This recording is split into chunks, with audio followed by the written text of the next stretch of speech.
పాపం ఆయనకుంది బాధ. ఒక మాట కేసీఆర్ ఇచ్చిన పేరు రాకపోయే, కేసీఆర్ దానికి ఎందుకు నీ పేరు? ఈ పార్టీ సాధారణమైన వాళ్ళే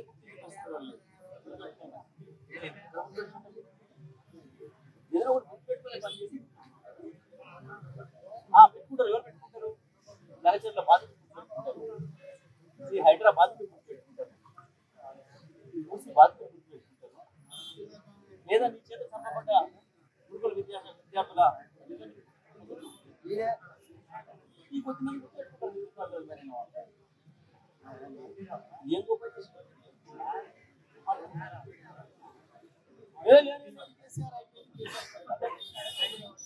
మళ్ళీ కేసీఆర్ ఏం మాట్లాడుతూ ఎందుకు వీలైంది కాంగ్రెస్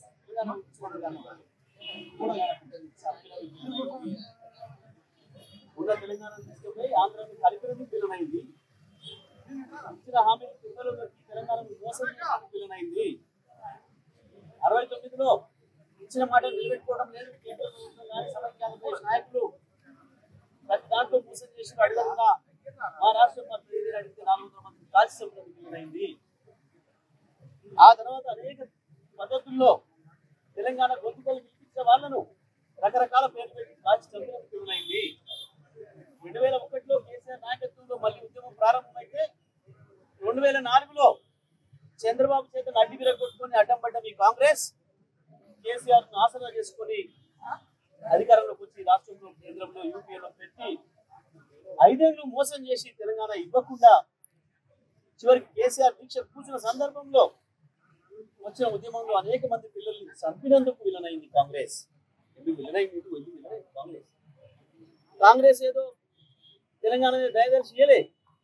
కాంగ్రెస్ తంతరన్న భయానికి ఇచ్చింది. చచ్చిపోయిన కుటుంబాల ఉసురు తగులుతుందన్న భయానికి ఇచ్చింది. తెలంగాణ ప్రజల ఉద్యమానికి భయపడి కేసీఆర్ ఇచ్చింది తప్ప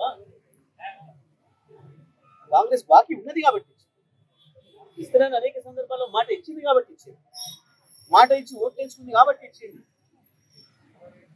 కాంగ్రెస్ చివరికి తల్లబడి ఇచ్చింది. అందుకే విలనైంది.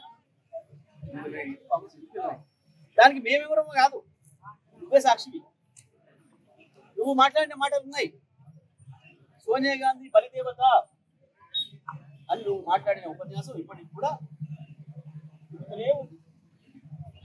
ప్రజల చెవుల్లో మారు మోగుతూనే ఉంది. నువ్వు మాట్లాడిన మాటలు సోనియా గాంధీ మేము మాట్లాడి కేసీఆర్ మాట్లాడి కేసీఆర్ ఎప్పుడు బలిదేవత అంటే ఇదాలే నువ్వు మాట్లాడి ఇలాగా మాట్లాడి ఆనాడు బలిదేవత ఇవాళ నీకు పదవి ఇచ్చినందుకు మళ్ళా అమ్మవారే. ఏ రకంగా పుట్టుకో మాట మనసుతో అధికారం ఈ మాటలు తెలియజేస్తారు. కాబట్టి కేసీఆర్ ఇప్పటికైనా ఈ అవాకులు చేయడం అనుకో.